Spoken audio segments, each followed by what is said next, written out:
Dia 1º de dezembro. Não receberam resposta porque o esboço foi aprovado. Né? A partir desse dito popular famoso de quem cala consente. Então, aqueles que porventura receberam alguma coisa, porque de fato havia algum tipo de problema, os que não receberam podem dar continuidade ao trabalho. Né? Eu volto a lembrar que eu havia acertado com vocês que o trabalho deve ser entregue no último dia de aula. Né? Se eu não me engano, nós havíamos marcado o último dia de aula para hoje dia 1º, dia 7, dia 14, dia 15. Né? Terça-feira. Não, mas nós temos 4 aulas, né?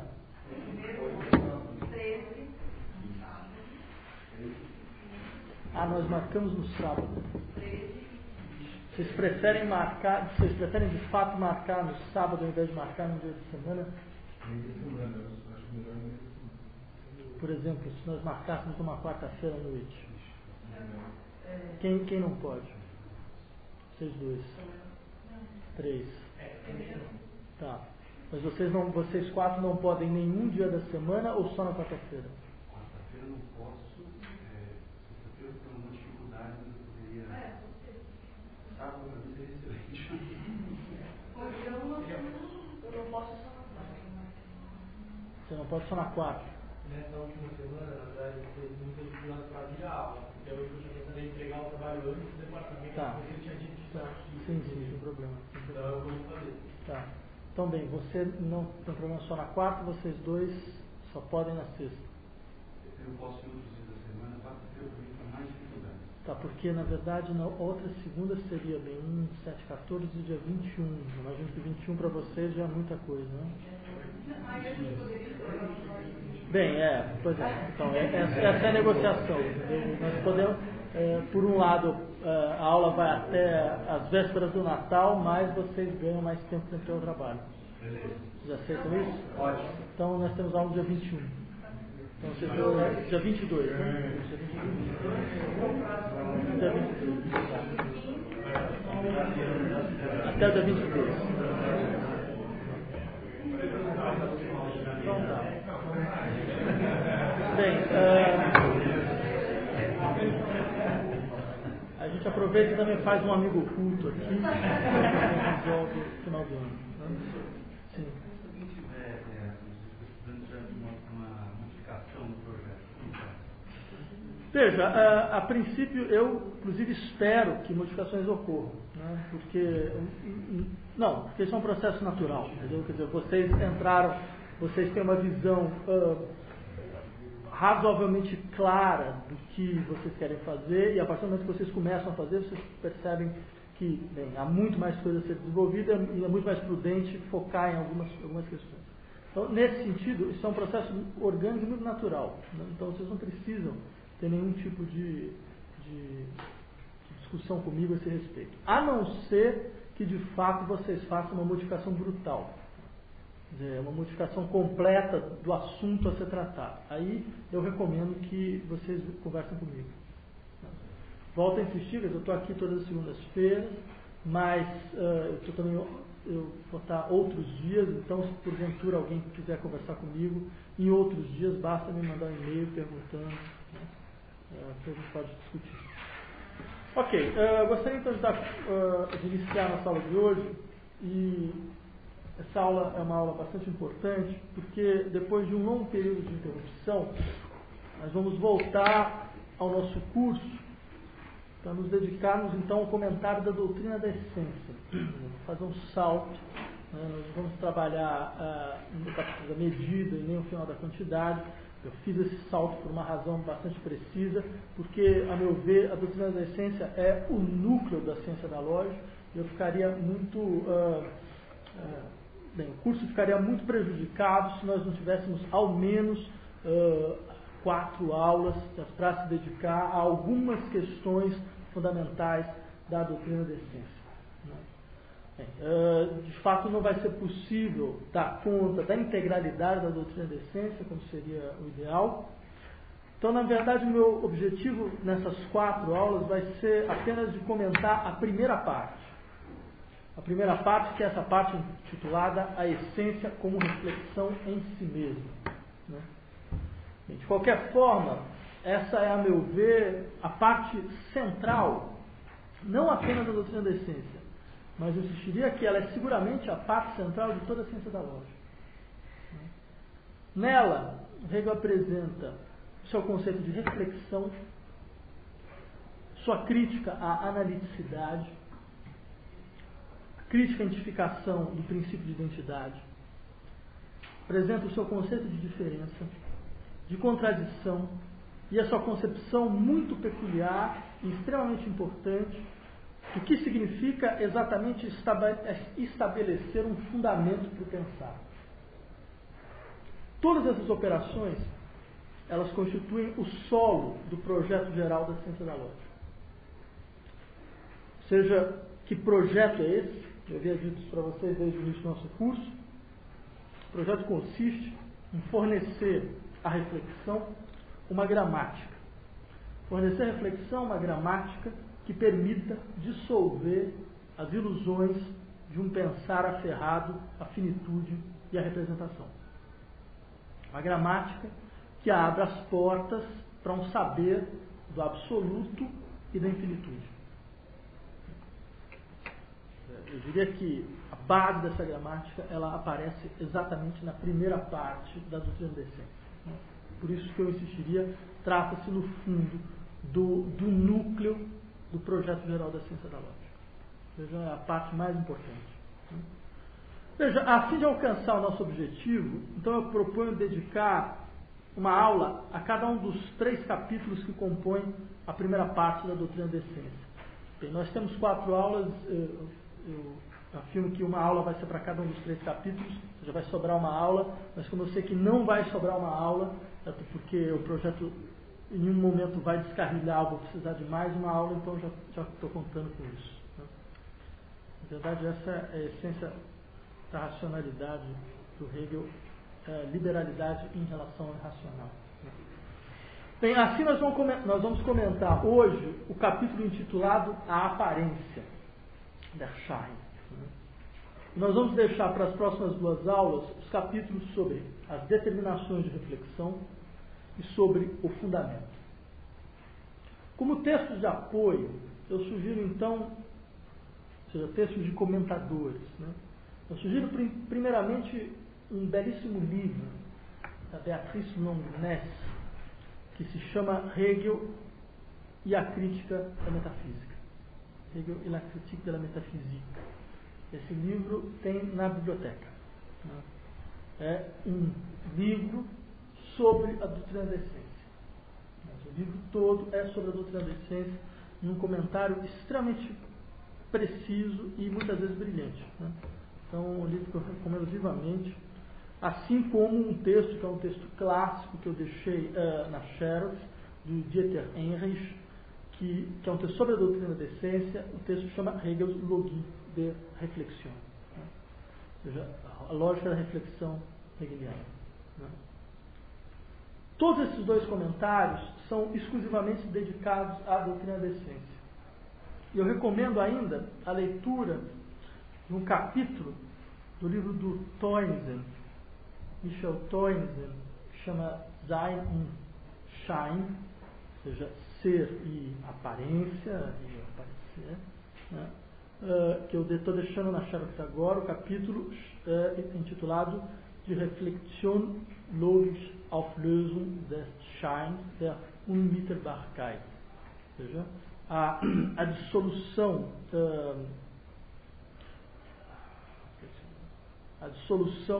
reflexão lógico-reflexiva da aparência da imediaticidade. Né?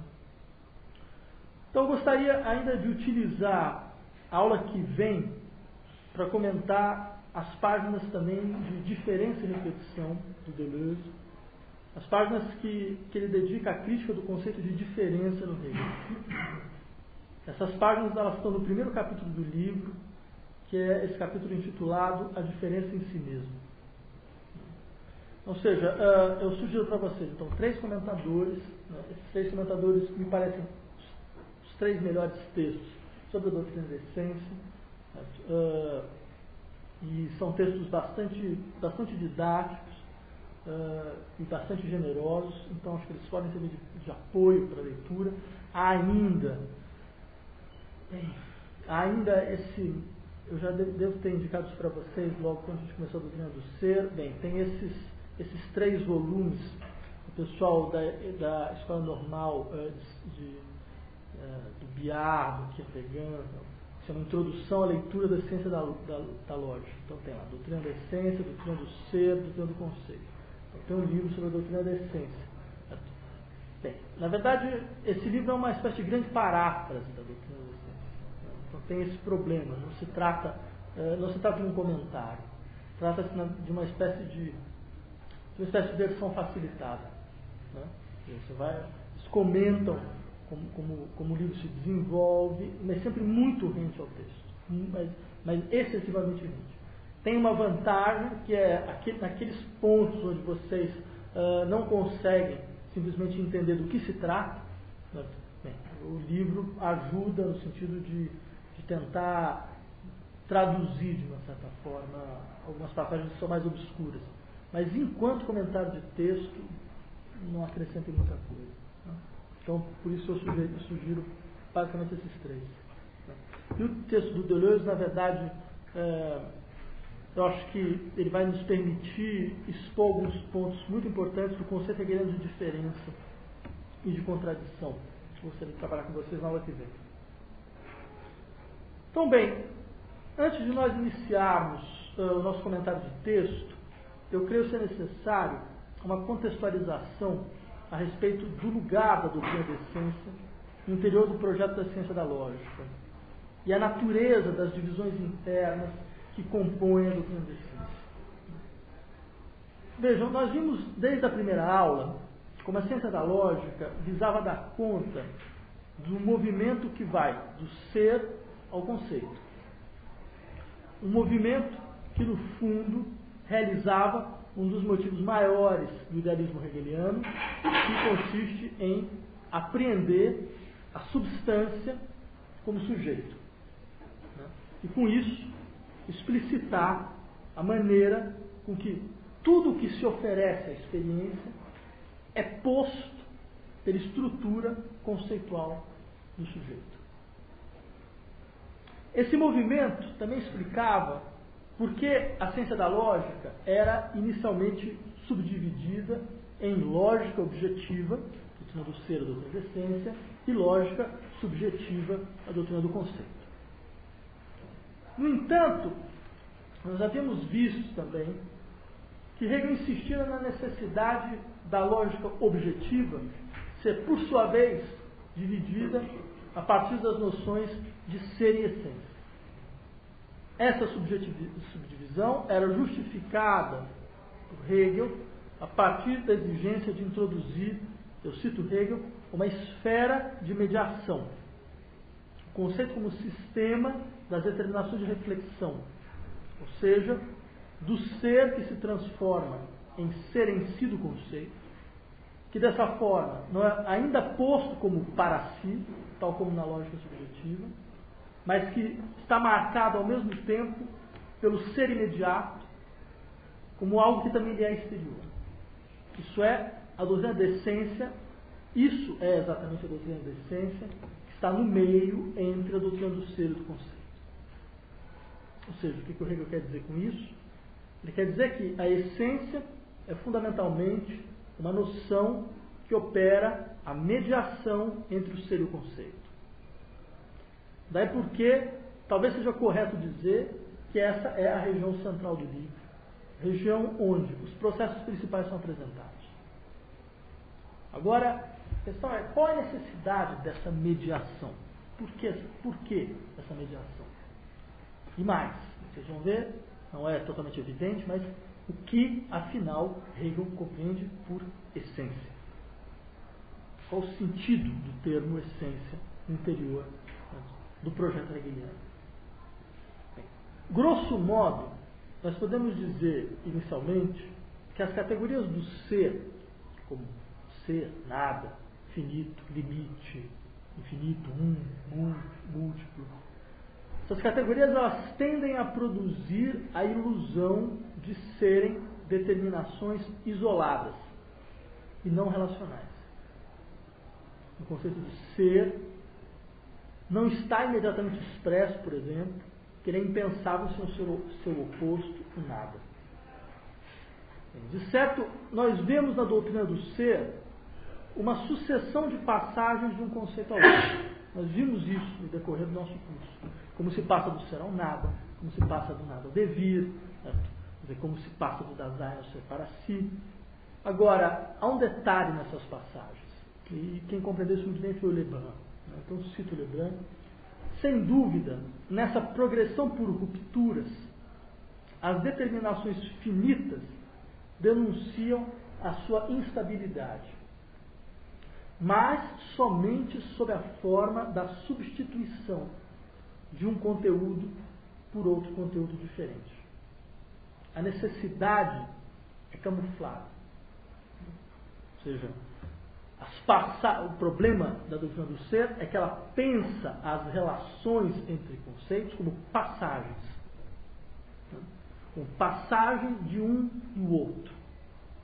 Sendo que, como vai ficar muito claro na doutrina do conceito, não se trata de pensar a relação do ser ao nada como uma passagem, mas trata-se de pensar como a posição do mesmo. É algo estruturalmente diferente.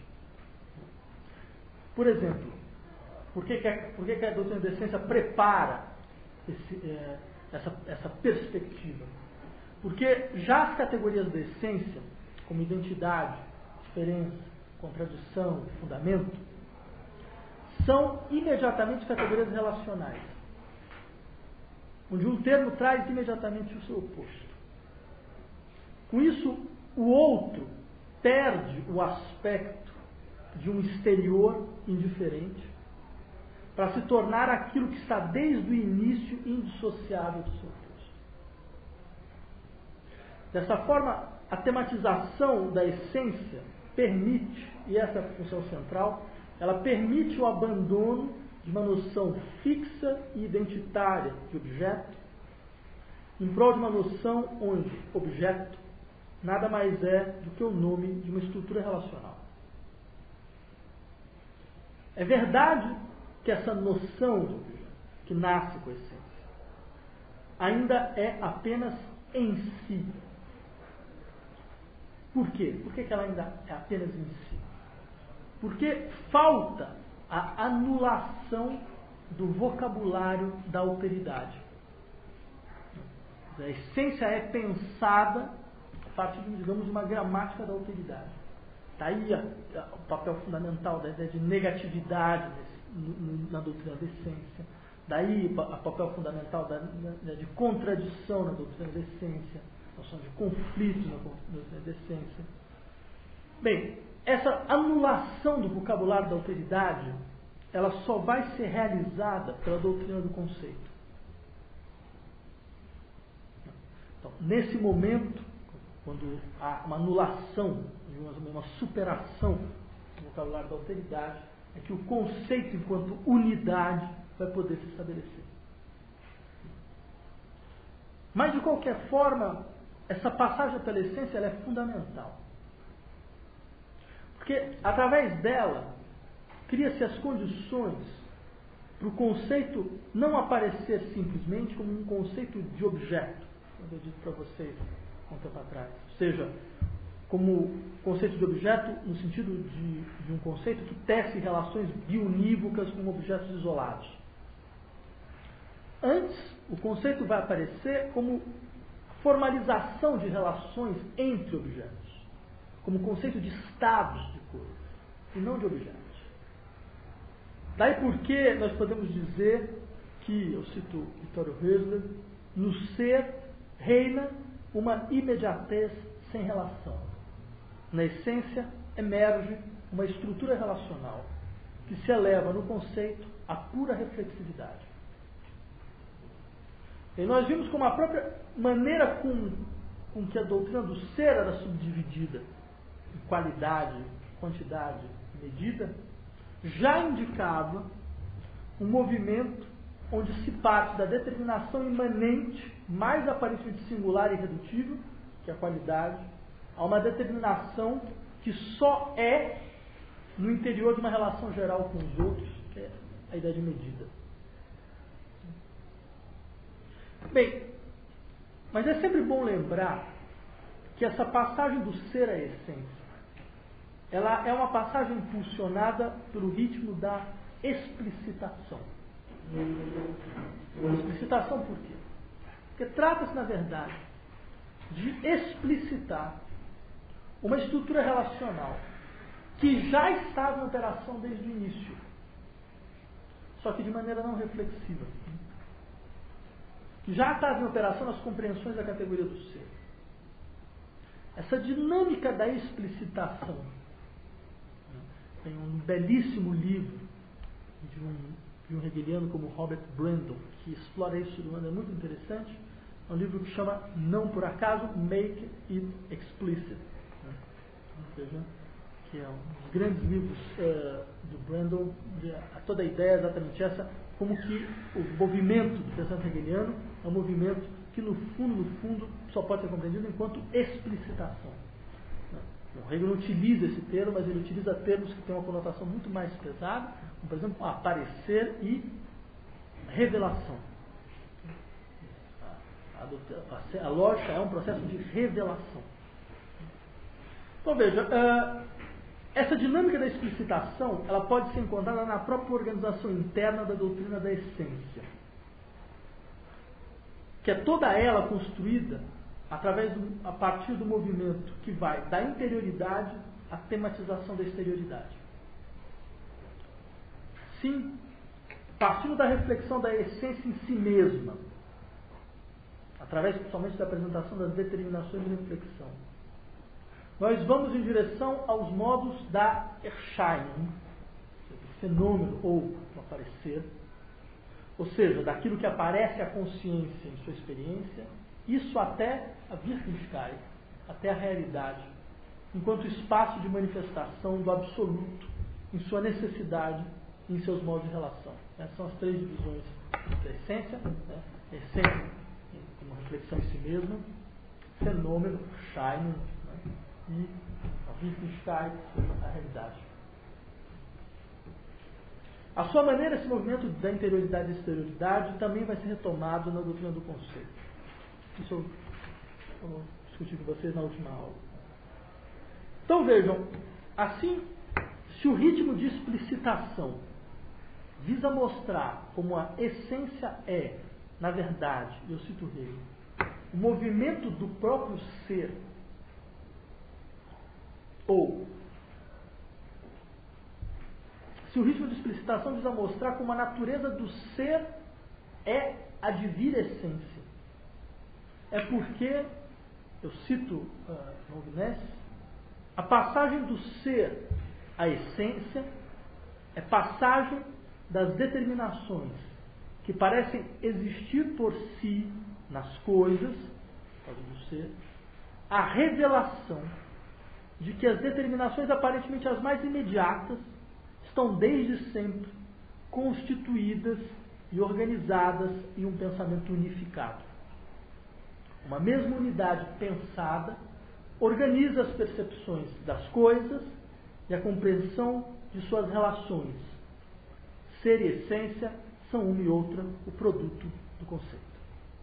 Esse é um comentário bastante interessante, eu gostaria de fazer um adendo a ele, porque esse comentário é de extrema importância, porque ele evidencia que a passagem à essência é um aprofundamento através do qual aquilo que parece existir por si nas coisas revela-se como sempre constituído e organizado por um pensamento. É dessa maneira que nós devemos compreender a primeira frase do nosso livro. A frase é: a verdade do ser é a essência. Uma essência que inicialmente parece estar por trás do ser, em um intergrund. E aí é um dado engraçado, porque intergrund tem uma boa tradução mas uma boa tradução em inglês que qual nós utilizamos, ou seja, uma espécie de background, né? Ou seja, um intermundo que constitui, o termo é bem preciso, ausmar, né? Constitui o ser. Ou seja, essa essência, ela parece algo ser algo que está por trás do ser, ou ainda algo que parece ser anterior ao ser. Você tem as duas metáforas, né? A metáfora espacial e a metáfora temporal. Anterior ao ser, e aí a metáfora temporal é extremamente sugestiva, porque Hegel fala que a essência está em um passado que não deixa de ressoar na própria maneira com que o particípio passado do verbo ser em alemão, gewesen, né, contém uma referência à essência, Wesen. Esse passado seria um estranho passado descrito por Hegel como, eu cito, o passado, mas o ser passado desprovido de tempo, Zeitlos. Ou seja, como se a essência fosse uma espécie de anterioridade, mas uma anterioridade que nunca passa e que por isso modifica radicalmente nossa concepção de presente. Já que, diz o Hegel, aquilo que passou nem por isso é negado abstratamente, mas é apenas superado e por isso ao mesmo tempo conservado. Ou seja, essa metáfora temporal para a compreensão da essência é uma metáfora bastante importante, porque no fundo, ela ressoa a concepção hegeliana de história. O que é a concepção hegeliana de história? Em última instância, é um passado desprovido de tempo. Me parece uma definição bastante interessante. De fato, o Hegel, a história é um passado desprovido de tempo. Por que é um passado desprovido de tempo? Porque é uma anterioridade que não passa. Por que ela não passa? Porque todo verdadeiro acontecimento é a presentificação de um passado que não tem tempo. Passado que não tem tempo no sentido de que ela é presentificação de uma série de acontecimentos, certo? Que não passaram, mas são contemporâneos ao instante. Mas o dado interessante é que o Hegel utiliza as duas metáforas, novamente essa estratégia de partir da maneira com que o senso comum compreende o ser. Então, na verdade está se perguntando, como o senso comum compreende a essência? Ele compreende como a essência como algo que está por trás do ser, ou algo que está antes do ser. Né? Então, nós utilizarmos essas metáforas, podemos dizer, não, de fato, há uma anterioridade, mas uma anterioridade que nada tem a ver com a maneira com que o senso comum compreende o que é anterioridade. Então, percebam que há toda uma questão que a essência, a tematização da essência deve realizar, que é, na doutrina da essência, trata-se de reconstruir radicalmente a ideia de presença. E não é por outra razão que vocês percebam, todos as três partes da doutrina da essência, todas se relacionam com a noção de presença. Erschein, né, a aparência, né, Erscheinen, o fenômeno, o aparecer, né, Wirklichkeit, a realidade. Todos são modos de presença. Por quê? Porque essa é a questão fundamental da essência. Bem, no entanto, se nós retomarmos o comentário da Beatriz Longuinés, nós veremos que nós entramos, através desse comentário, em uma ideia maior do livro, que é a seguinte: a essência não é da ordem de um em si independente do pensamento. A essência é da ordem da reflexão. E aí, vocês vão ver como esse é o ponto fundamental, porque, primeiro, quem diz reflexão diz uma atividade.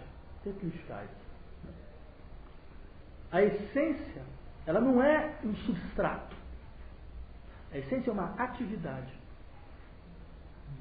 O conceito hegeliano de essência é um conceito ligado à noção de atividade.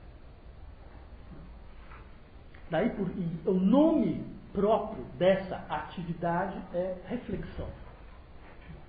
Então, a essência é fundamentalmente uma operação, um movimento reflexivo. Movimento e reflexão. Esse é o ponto, por exemplo, de alguém como Dieter Enrich insistir bem. Na verdade, a doutrina da essência é uma lógica da reflexão. Ela é uma exposição da lógica. E não é por outra razão que, bem, nós começamos a doutrina da essência com uma tematização da estrutura da reflexão, que vai servir de fundamento depois por todo o desenvolvimento do livro. E daí porque a primeira parte do livro deve necessariamente se chamar a essência como reflexão em si mesma. O que significa, então, afirmar que a essência da ordem da reflexão? Significa dizer que a reflexão é a essencialidade que constitui o ser. Ou seja, ao afirmar que a verdade do ser é a essência, e ao determinar a essência como reflexão, Hegel, à sua maneira, está dizendo não haver nada anterior ou mesmo exterior à reflexão. Proposição, vocês podem imaginar, prende consequência, que parece a realização última do chamado idealismo absoluto, do qual Hegel seria o grande representante. Ou seja, a ideia de que não há nada, nem antes, nem depois, nem na exterioridade da reflexão. Claro que toda a questão é compreender o que o Hegel entende exatamente por reflexão. Mas veja, fica claro, então, que a verdadeira questão decisiva do livro gira em torno da compreensão, então, do conceito de reflexão.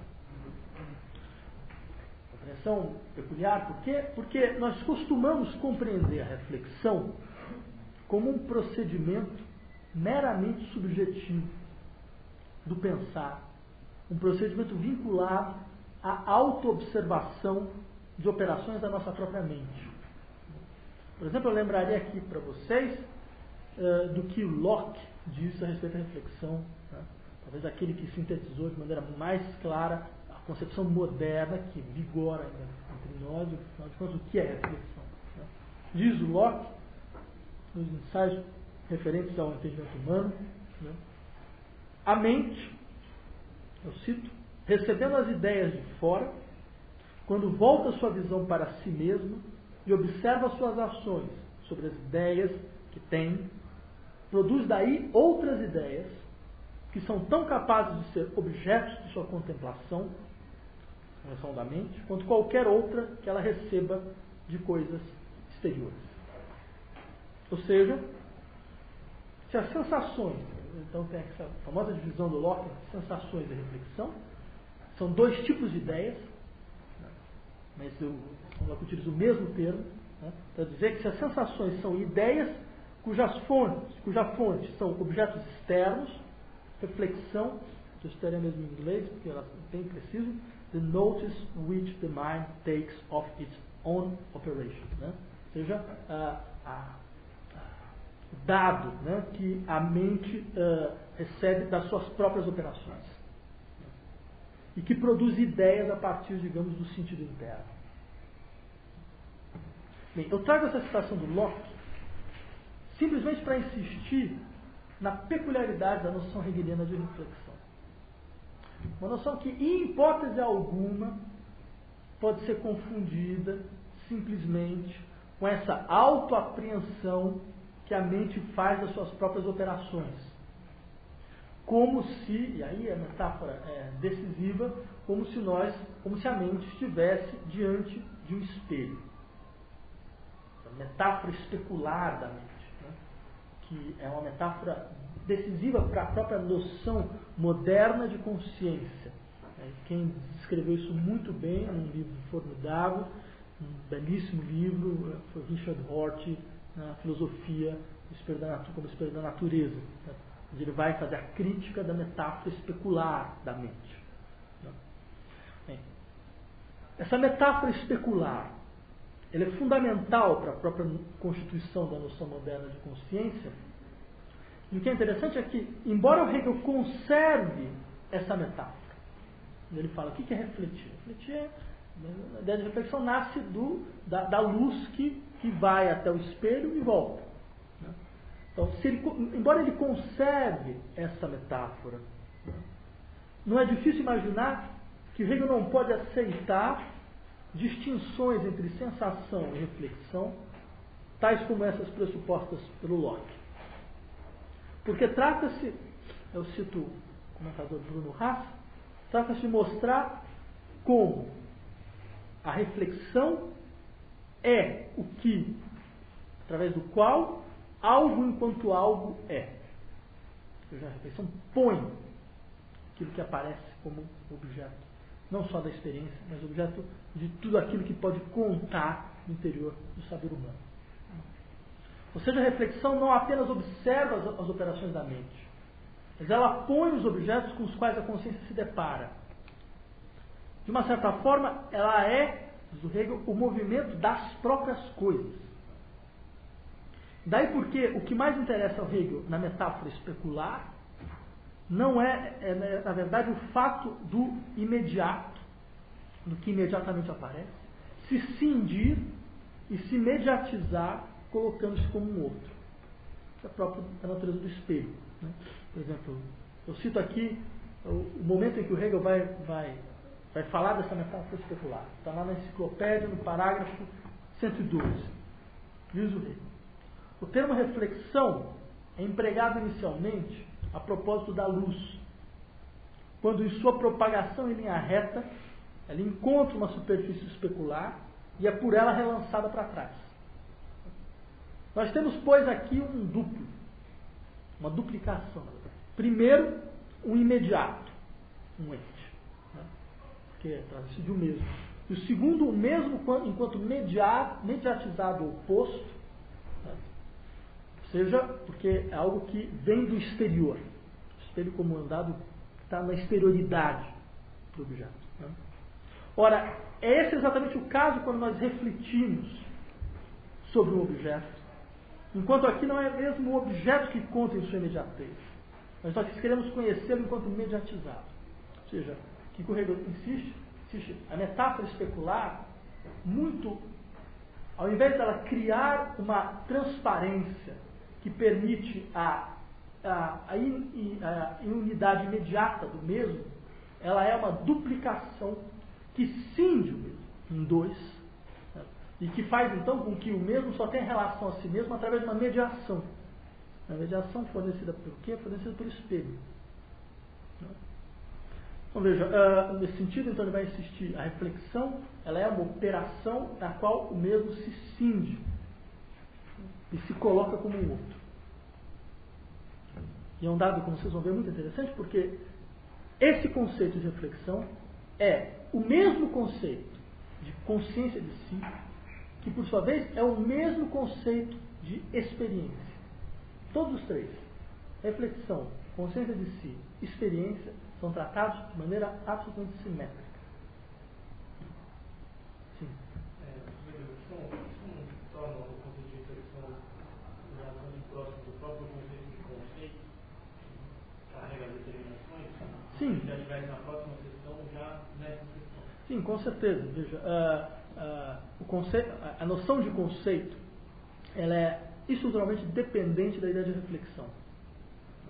Quer dizer, do movimento imposto pela reflexão, pela atividade imposta pela reflexão. A reflexão ela impõe uma atividade. Essa atividade é o cerne do conceito e suas operações. Quer dizer, volto a insistir que o conceito para o Hegel por que o conceito não é uma representação? Porque uma representação é um genérico que, de uma certa forma, unifica o diverso da experiência. O conceito é uma atividade que constrói uma identidade, mas uma identidade que já não é mais uma identidade excludente da alteridade. Mas uma identidade que, de uma maneira ou de outra, absorve a alteridade no seu interior. Mas para isso só é possível por quê? Porque eu quero dizer que o conceito é o nome que nós damos a uma atividade própria da reflexão. Quer dizer, a identidade que a reflexão constitui é o que nós chamamos de conceito. Agora, vejam, é verdade que até agora, se nós quiséssemos fazer um pouco o papel do advogado do diabo, né, eu poderia dizer que nós ainda não saímos necessariamente de uma perspectiva idealista clássica. Por quê? Porque nós podemos dizer que a reflexão, ao apreender as operações do próprio pensar, simplesmente põe as condições de possibilidade para que um objeto seja, para que ele apareça à consciência. Então, nesse sentido, ela constitui os objetos da consciência, que vão ser representações da consciência. Como se a reflexão fosse exatamente aquilo que nos permite falar do que aparece. Elevar o que aparece à condição de nomeável no interior de uma linguagem humana, já que a reflexão revelaria a forma. Ela revelaria a forma do que há a ser pensado. Numa operação na qual a forma, então, aparecerá no lugar da essência. É assim que, por exemplo, nós podemos interpretar essa afirmação canônica do Kant.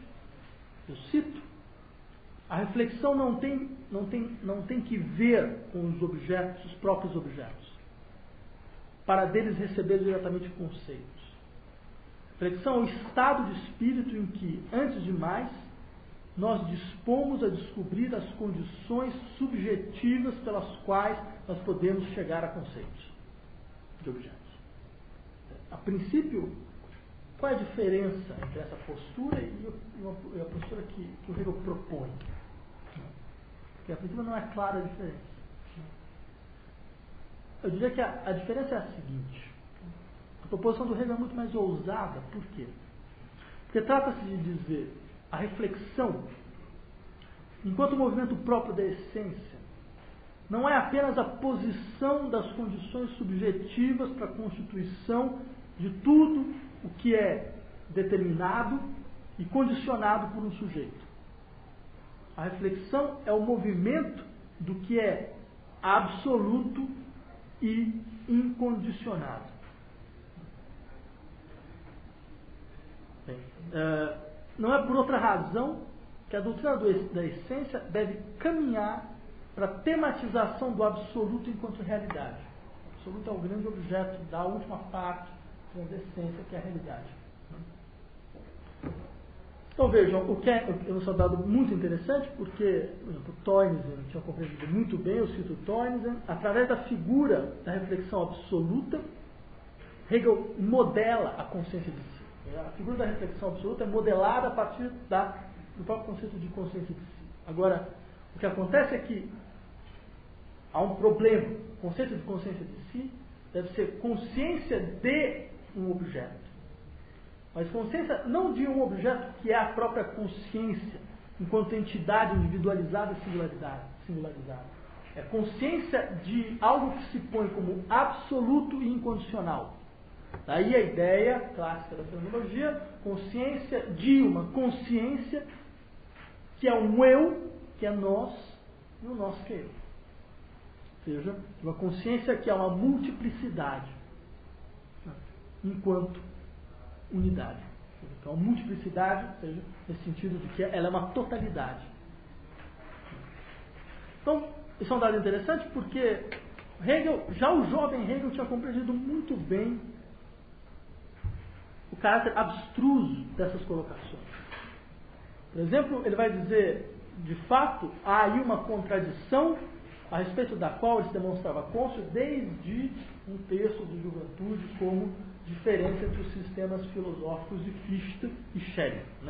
Eu cito aqui texto: o absoluto deve ser construído para a consciência. Tal é a tarefa da filosofia. Mas, dado que tanto o produzir como os produtos da reflexão são apenas limitações, isso é uma contradição.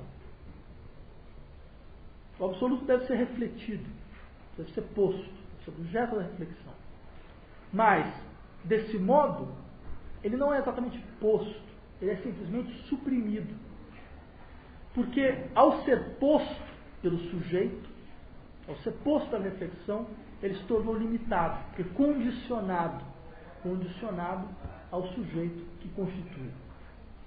A mediação dessa contradição é a reflexão filosófica. Deve-se preferencialmente mostrar em que medida a reflexão é capaz de captar o absoluto. E como no seu trabalho como especulação, ela suporta a necessidade e a possibilidade de ser sintetizada com a intuição absoluta e ser para si, subjetivamente, justamente tão perfeita como o seu produto. Então, o absoluto na consciência deve ser ao mesmo tempo consciente e inconsciente. Então vejam, Hegel chega a falar que para superar essa contradição, qual é a contradição? É a contradição de só poder pensar o condicionado. Pensar aquilo que é condicionado por quê? Condicionado porque é aquilo que é posto pelo eu enquanto unidade reflexiva. A unidade, o eu encontra nos seus objetos a unidade que ele mesmo constitui.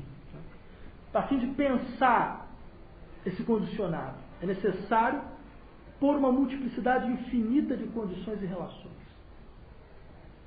Para superar essa contradição, a reflexão deve dar para si mesma a lei do seu auto-aniquilamento. Qual que é a ideia fundamental do Hegel, do jovem Hegel, da diferença dos sistemas filosóficos do Fichte e Schelling? Vai dizer, bem, o objeto da filosofia é o absoluto, é o incondicionado, é a totalidade. Para que eu possa compreender o que é um condicionado, o que é uma condição, eu preciso de uma forma ou de outra atualizar o sistema de condições que determinam os condicionados. Mas para que eu possa atualizar esse sistema de condições, esse sistema de condições não é simplesmente um sistema limitado de condições. Eu vou insistir. Trata-se, na verdade, de uma multiplicidade infinita de condições e relações. Esse é um dado muito interessante, que é mais ou menos o seguinte. Para que eu possa compreender um elemento no interior de uma série, eu preciso reconstituir a série. Isso é uma obviedade. Se eu não reconstituo o padrão de organização da série, eu não posso entender o que é um elemento da série. Mas, se eu pensar, se eu chegar à conclusão de que o conhecimento não é exatamente uma série, mas é uma multiplicidade de séries que de uma forma ou de outra se interrelacionam. E se interrelacionam de maneira tal que, para o entendimento, para a representação, por essa multiplicidade de séries, é uma contradição. É impensável. Se esse for o caso, então, a ideia do Hegel é basicamente essa. Ou seja, o que a reflexão deve fazer? Ela deve atualizar todas as condições para que algo possa ser, enquanto objeto limitado e determinado. No entanto, essas condições não são simplesmente uma série. Elas são, de uma certa maneira, uma multiplicidade de séries que interferem uma nas outras. Da mesma maneira como o conceito hegeliano de tempo. Não é uma série temporal. É uma multiplicidade de séries que interferem umas nas outras. Bem, para que a consciência possa pôr isso, por isso significa auto-aniquilar a reflexão. Porque a reflexão, ela opera a partir de um princípio de condicionamento e de determinação, que deve ser suspenso. Daí porque a gente pode dizer que a ciência da lógica realiza o que estava posto nesse escrito de juventude.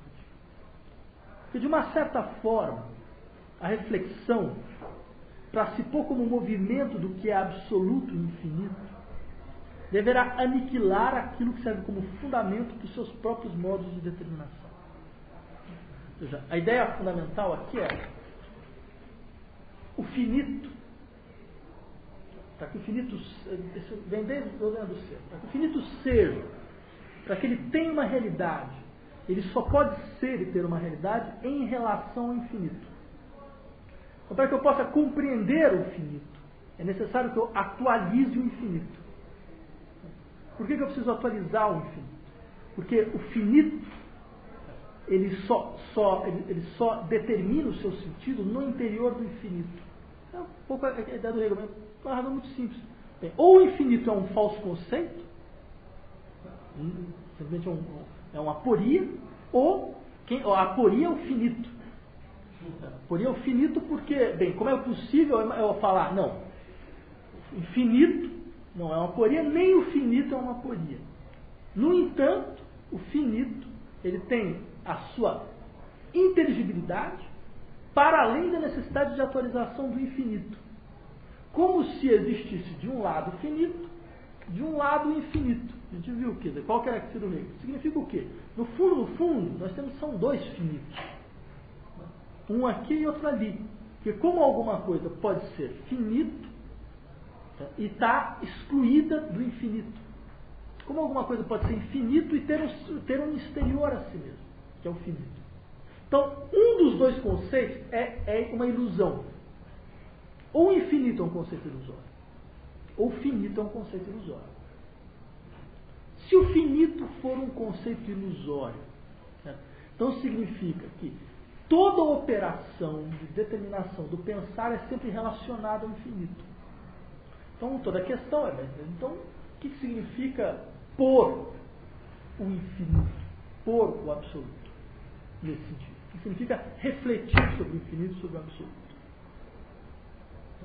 Quer dizer, o que o Hegel está dizendo? O que eu não posso admitir é uma posição que tenta conservar os dois. O incondicionado e o condicionado. Isso eu não posso admitir. Quer dizer, está fazendo uma crítica à filosofia kantiana. Não posso admitir uma posição que diz, não, eu tenho condicionado como fenômeno, eu tenho um incondicionado como coisa em si. Que eu guardo. Que eu reconheço a possibilidade da sua realidade. O Hegel está dizendo, isso é inadmissível, porque isso é totalmente contraditório. Quer dizer, ou eu tenho uma simples ilusão de um lado, ou eu tenho uma simples ilusão do outro. Então, o Hegel está dizendo, a ilusão é do finito. O finito não é. O finito é uma ilusão do pensamento. Quer dizer, toda a questão é entender em que condições o pensamento pode constituir uma gramática que permita a ele apreender aquilo que já se revela, que é a presença do infinito. Então, nesse sentido, de uma certa forma, a reflexão ela deve, então, se pôr como movimento do que é absoluto e infinito. E é exatamente isso que nós vamos ver nesse capítulo fundamental, dedicado às determinações de reflexão, seja saber a identidade, a diferença e a contradição. Porque, vejam, modificado o sentido daquilo que nós compreendemos por identidade, por diferença e por contradição, são as bases gerais das operações de reflexão, tal como ela é compreendida pelo entendimento, que vão se encontrar aniquiladas. A partir do momento, ou seja, a ideia aqui é, a partir do momento em que eu saio de uma gramática do entendimento, que define o que é identidade, o que é diferença e contradição. A partir do momento que eu modifico radicalmente esses termos, as próprias operações da reflexão, elas ganham outra dinâmica. Nesse momento, aqui, aí é um dado muito importante. Por isso que, qual que é a essência da experiência filosófica segundo Hegel? A essência da experiência filosófica segundo Hegel é: a experiência filosófica é aquilo que aniquila radicalmente a gramática do senso comum. A experiência filosófica, ela se dá numa radical distinção em relação ao senso comum. A razão não tem medida comum com o senso comum. O senso comum para o Hegel é a dimensão do entendimento. A razão desconhece qualquer medida com o entendimento. Por quê? Porque a razão, a partir do momento em que problematiza isso que fornece o solo do senso comum, Vocês lembram desde lá que a gente fez a passagem pela metafísica do Aristóteles, onde Aristóteles falava, bem, afinal das contas, ninguém coloca em questão o princípio de não contradição.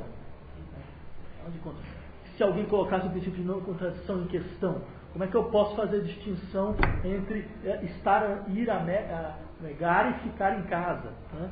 Como é que eu vou dizer, bem, isso aqui é um objeto, isso aqui é um barco, isso aqui é um trireme, ou seja, já que o princípio de não contradição foi suspenso, tudo pode ser si mesmo e o seu contrário. Né? Ou seja, ninguém em sua consciência vai colocar um princípio de contradição em questão. Ou seja, Aristóteles faz o quê? Ele faz a defesa do senso comum.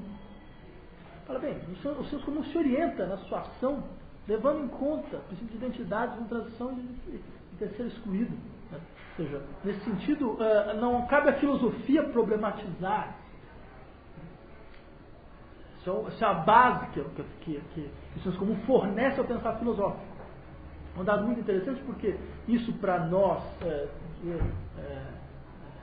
do século XXI, passando sua experiência pela filosofia do século XX, para nós é bastante presente, a partir do momento que todos nós conhecemos esse grande projeto da filosofia do século XX de desinflacionar a linguagem filosófica da sua metafísica através do recurso à linguagem ordinária do senso comum. Diz, não, a gente consegue aniquilar problemas filosóficos, retraduzindo problemas filosóficos na linguagem do senso comum, que é segura. Né? Então vejam, nesse sentido, a experiência filosófica para o Hegel é exatamente a antípoda dessa perspectiva. É o que se coloca exatamente como antípoda dessa perspectiva. Por quê? Porque trata-se de mostrar, a reflexão ela opera de uma maneira totalmente diferente quando ela chega à condição de problematizar aquilo que fornece o solo do pensar do senso comum, que é a sua ideia de identidade, sua ideia de diferença e sua ideia de que não é possível pensar um objeto lá onde existe uma contradição. Por isso que eu gosto de insistir, por isso que esse momento é o momento fundamental do livro, que é o grande projeto da dialética. O grande projeto da dialética é exatamente esse. O grande projeto da dialética é destruir a gramática do senso comum. Por isso que para a gramática do senso comum, a dialética sempre foi uma ação do demo. Né? Já desde o Fausto, né? Quando Goethe faz Mefistófeles falar em hegelianês, né? Falar, eu sou o espírito que sempre nega, onde ele pega frases que ele ouviu do Hegel. Lembra esse dado muito importante? É um dado muito interessante porque vocês sabem que não vai ser a primeira vez, né? Você vai ter uma segunda vez, né? Você vai ter um filósofo dialético que vai se fazer passar pelo demônio, né? No mesmo Fausto do Thomas Mann.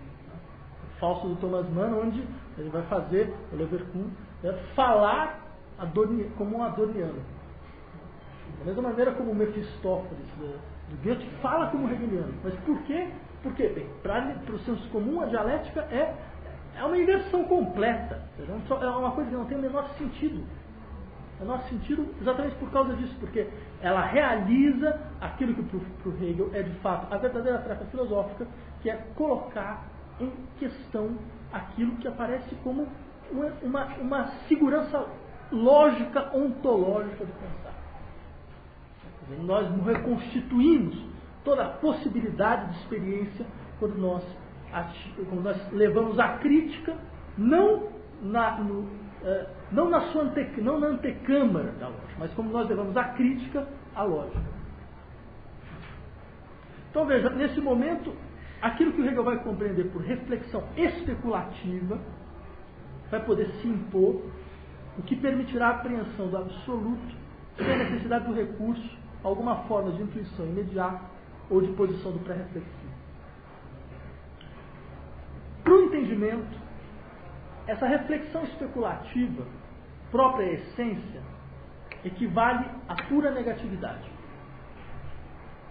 Pois, essa frase é muito importante, as determinações da essência, a frase do Hegel, tem um outro caráter, um caráter totalmente distinto das determinidades do ser. Uma coisa é como, no interior da doutrina do ser, eu estabeleço determinidades. Outra coisa são as determinações da essência. Ela é pura negatividade, a essência, porque ela anula incessantemente todas as determinidades próprias ao ser. Mas essa anulação, ela não é simplesmente a abstração de todo predicado. Antes, ela é o que Hegel chama de movimento reflexivo no interior do próprio ser. E é pensando nessa força de corrosão própria à essência que o Hegel vai poder falar da natureza negativa da essência. Colocação decisiva, ou seja, a essência tem uma natureza negativa. Uma proposição fundamental, porque se a essência tem uma natureza negativa, ou seja, que implica dizer que ela não é simplesmente, ela não está simplesmente numa situação na qual ela aparece como negativa. Na verdade, ela é uma negatividade em si, para ver melhor o que isso significa. Se a essência tem uma natureza negativa, então ela vai ser um movimento de confrontação incessante do que aparece ao entendimento como indeterminado. O que nos explica uma afirmação, eu cito, a essência, como retorno perfeito do ser em si mesmo, é inicialmente a essência indeterminada. Para quem costuma compreender a essência como substrato que permite as determinações do ser, essa afirmação ela é uma interversão, um reviramento fundamental. A essência aparece inicialmente como essência indeterminada. As determinidades do ser, elas estão na essência, é verdade, mas como determinidades superadas. A essência contém essas determinidades, mas não como se elas estivessem postas. Simplesmente como virtualidade. Então toda a questão é como partindo dessa natureza indeterminada da essência, eu posso chegar ao fundamento. Fundamento, aquilo que me permite orientar o pensamento, aquilo que me permite fundar a distinção entre o correto e o incorreto, o belo e aquilo que não é belo, o justo e que não é justo, aquilo que é verdadeiro e aquilo que é falso. Bem, eu queria então entrar agora na discussão sobre o conceito de aparência, que é o primeiro conceito que vai ser apresentado na discussão de essência, mas eu queria saber se até aqui alguém tem alguma questão.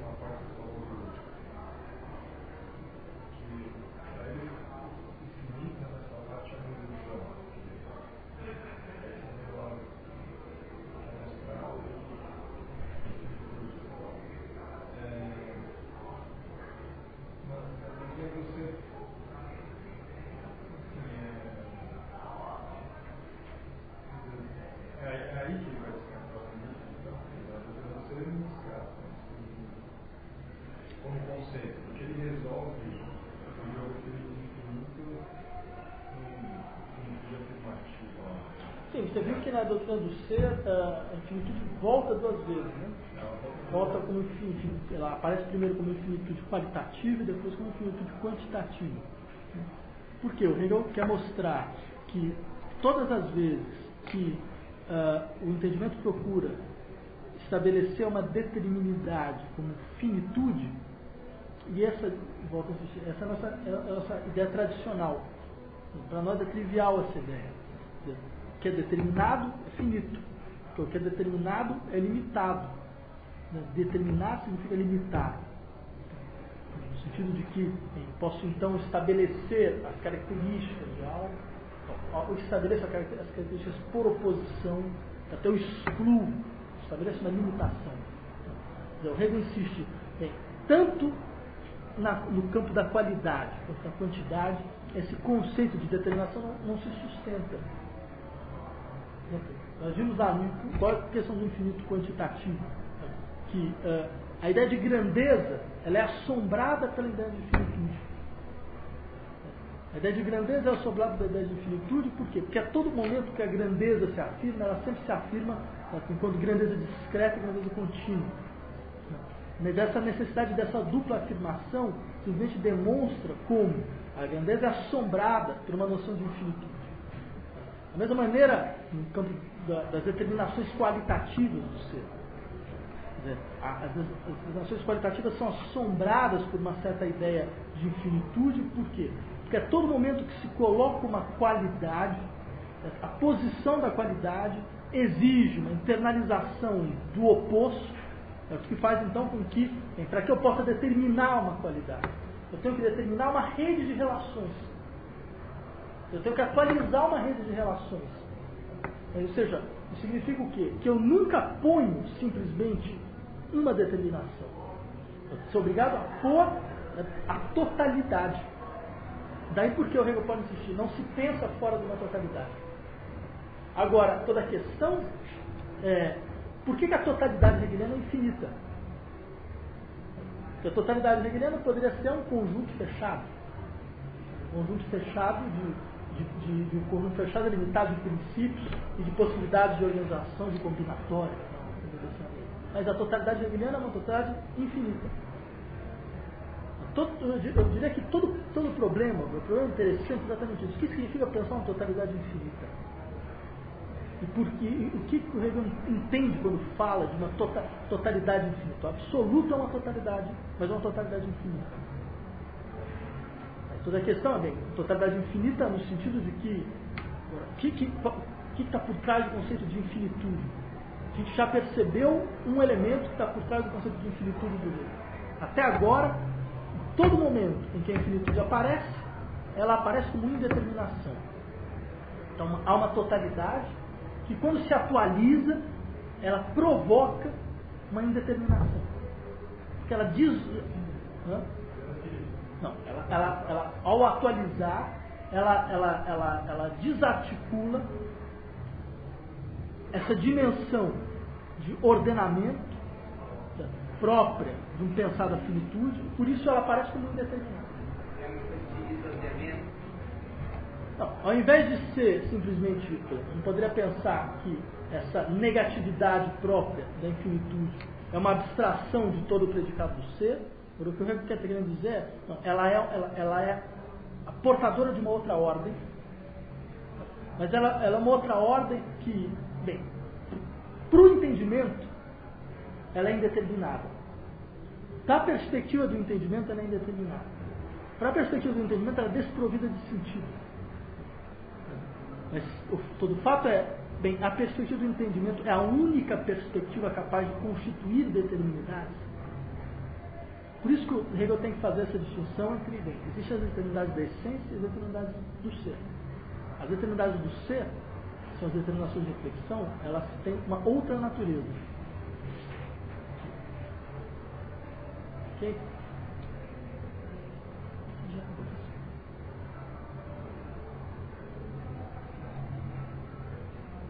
Vocês sabem o que está acontecendo lá fora? Sim, mas hoje é dia 1º de dezembro. Que horas são? Alguém tem mais alguma questão?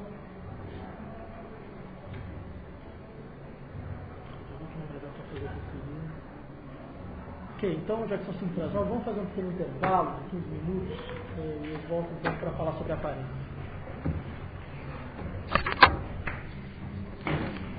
Sure.